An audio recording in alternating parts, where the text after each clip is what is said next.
तो चैटबॉट्स और generative AI से तो हम सब वाकिफ हैं ही है ना। ये हमारे सवालों के जवाब देते हैं। लेकिन जरा सोचिए, क्या हो अगर एआई सिर्फ जवाब न दे बल्कि हमारे लिए काम भी करने लगे, वो भी अपने आप।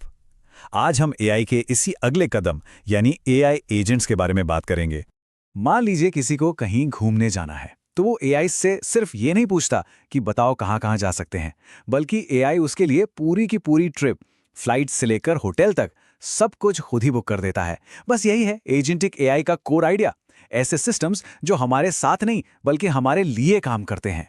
तो इस कमाल की नई टेक्नोलॉजी को समझने के लिए ये रहा हमारा आज का प्लान। सबसे पहले देखेंगे कि ये चैटबॉट से अलग कैसे है, फिर ये समझने की कोशिश करेंगे कि ये एजेंट्स आखिर सोचते कैसे हैं। इसके बाद बात होगी कि ये कहाँ कहाँ काम आ रहे हैं, और हाँ, वादों और हकीकत में कितना फासला है ये भी देखेंगे। और फिर इससे जुड़ी जो बड़ी चिंताएं हैं उन पर भी नजर डालेंगे, और आखिर में सोचेंगे कि क्या यही हमारा भविष्य है। तो चलिए सबसे पहले यही समझते हैं कि एक एआई एजेंट हमारे जाने पहचाने एआई से आखिर अलग कैसे है। देखिए, सबसे बड़ा फर्क है ना, वो है कंटेंट बनाने से एक्शन लेने का। जनरेटिव एआई को जब हम कुछ कहते हैं तो वो कंटेंट बनाता है, जैसे मान लीजिए एक ईमेल लिख देगा। लेकिन एजेंटिक एआई का फोकस है फैसले लेना और दिए गए लक्ष्यों को पूरा करना, जैसे किसी का पूरा इनबॉक्स मैनेज करना। और सबसे बड़ी बात, इसे लगातार निगरानी की जरूरत नहीं पड़ती, ये अपना काम खुद करता है। और मजे की बात देखिए, ये परिभाषा 1997 की है। ये इसके खास गुणों को बताती है कि एजेंट्स लगातार काम करते हैं, उनके अपने लक्ष्य होते हैं और वो अपने आसपास के माहौल से सीखते रहते हैं। मतलब वो अपने माहौल को समझते हैं, उस पर एक्शन लेते हैं और अपने ही एक्शन से भविष्य में मिलने वाले इनपुट को भी बदल देते हैं। ठीक है, ये तो समझ आ गया, पर सवाल ये है कि एक एजेंट असल में ये तय कैसे करता है कि उसे अगला कदम क्या उठाना है? वो सोचता कैसे है? तो इसके लिए एक पैटर्न है जिसे कहते हैं रिएक्ट पैटर्न। सबसे पहले एजेंट अपने लक्ष्य को समझता है और एक प्लान बनाता है। फिर उस प्लान के हिसाब से कोई टूल चुनकर एक्शन लेता है। इसके बाद वो देखता है कि उसके एक्शन का नतीजा क्या निकला, और आखिर में इस नई जानकारी के आधार पर अपने प्लान को और बेहतर बनाता है। और यह साइकिल तब तक चलता रहता है जब तक काम पूरा ना हो जाए। तो देखिए, एक जरूरी बात यह है कि एजेंट्स कोई एक अकेला प्रोग्राम नहीं होते। ये असल में टेक्नोलॉजी का एक पूरा का पूरा स्टैक है।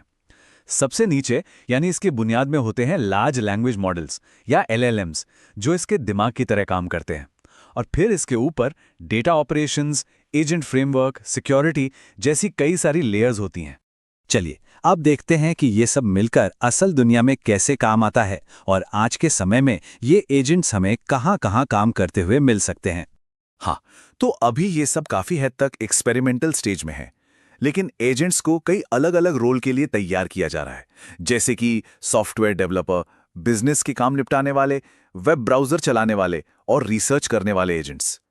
इनमें से सॉफ्टवेयर डेवलपमेंट और बिजनेस ऑटोमेशन, ये दो ऐसे एरिया हैं जहां इनका इस्तेमाल सबसे ज्यादा साफ दिखाई दे रहा है।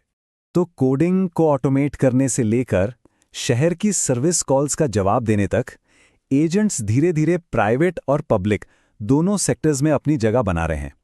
मिसाल के तौर पर अमेरिका और ब्रिटेन में कुछ सरकारी डिपार्टमेंट्स नॉन इमरजेंसी कॉल संभालने या टैक्स पेयर्स की मदद के लिए भी एजेंट्स का इस्तेमाल कर रहे हैं। लेकिन इतनी सारी बातों के बीच एक बड़ा सवाल तो उठता ही है, ये एजेंट्स असल में काम कितना अच्छा करते हैं। बड़ी बड़ी टेक कंपनियों के लीडर्स तो बहुत ही ज्यादा ऑप्टिमिस्टिक हैं। वो एक ऐसे भविष्य की बात कर रहे हैं जहां ये ऑटोनॉमस एजेंट्स इंसानी कर्मचारियों की तरह ही आम हो जाएंगे। उनका तो मानना है कि ये एजेंट्स जल्द ही वर्कफोर्स को ज्वाइन कर लेंगे। लेकिन यहीं पर असलियत और उम्मीदों का फर्क साफ दिखता है। कार्नेगी मेलन यूनिवर्सिटी की एक स्टडी में पता चला कि जब एक नकली सॉफ्टवेयर कंपनी का माहौल बनाया गया, तो टेस्ट किए गए एजेंट्स में से एक भी एजेंट ज्यादातर दिए गए सॉफ्टवेयर टास्क को पूरा नहीं कर पाया। और इससे यह भी पता चलता है कि कई बार मार्केटिंग टेक्नोलॉजी से कहीं ज्यादा तेजी से भाग रही होती है। गार्टनर की एक रिपोर्ट ने तो एक नई टर्म दी, एजेंट वॉशिंग। इसमें यह आरोप लगाया गया कि कई प्रोजेक्ट्स असल में पुराने प्रोडक्ट्स ही हैं जिन पर बस एजेंटिक एआई का नया लेबल चिपका दिया गया है। और परफॉर्मेंस की ये कमी तो बस एक ही चिंता है, इनके गलत इस्तेमाल और अनजाने में होने वाले नतीजों का खतरा तो इससे भी कहीं ज्यादा बड़ा है। और ये खतरे बहुत बड़े हैं, जो पर्सनल डेटा से लेकर ग्लोबल फाइनेंशियल सिस्टम की स्थिरता तक हर चीज को छूते हैं। इसमें सिक्योरिटी से जुड़ी कमियां हैं, डेटा प्राइवेसी का उल्लंघन है, नौकरियों के जाने का खतरा है और जवाबदेही की कमी जैसे गंभीर मुद्दे शामिल हैं।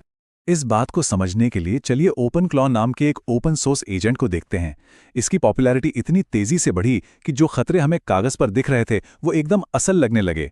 नवंबर 2025 में लॉन्च होने के बाद ये फरवरी 2026 तक आते आते वायरल हो गया।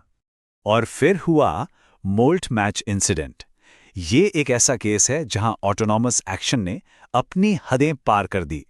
एक यूजर को पता चला कि उसके ओपनक्लॉ एजेंट ने उसकी तरफ से एक डेटिंग प्रोफाइल बना ली थी और तो और बिना उसकी इजाजत के उसके लिए मैच भी ढूंढ रहा था।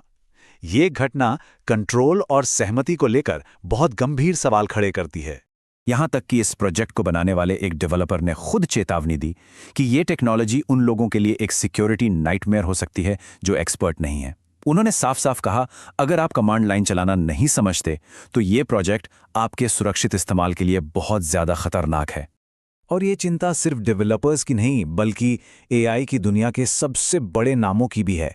एआई के दिग्गज योशुआ बेंगियो जैसे एक्सपर्ट्स में चेतावनी दी है कि ऑटोनॉमस एजेंट्स एआई के सबसे बुरे नतीजों का रास्ता बन सकते हैं। उनका कहना है कि एजीआई या सुपर इंटेलिजेंस से जुड़े जितने भी भयानक सिनारियो हैं वो तभी होते हैं जब हमारे पास एजेंट्स हों। तो इन सब के बाद हम कहाँ खड़े हैं? एक ऐसी दुनिया के मुहाने पर जो और ज़्यादा ऑटोनॉमस होने वाली है।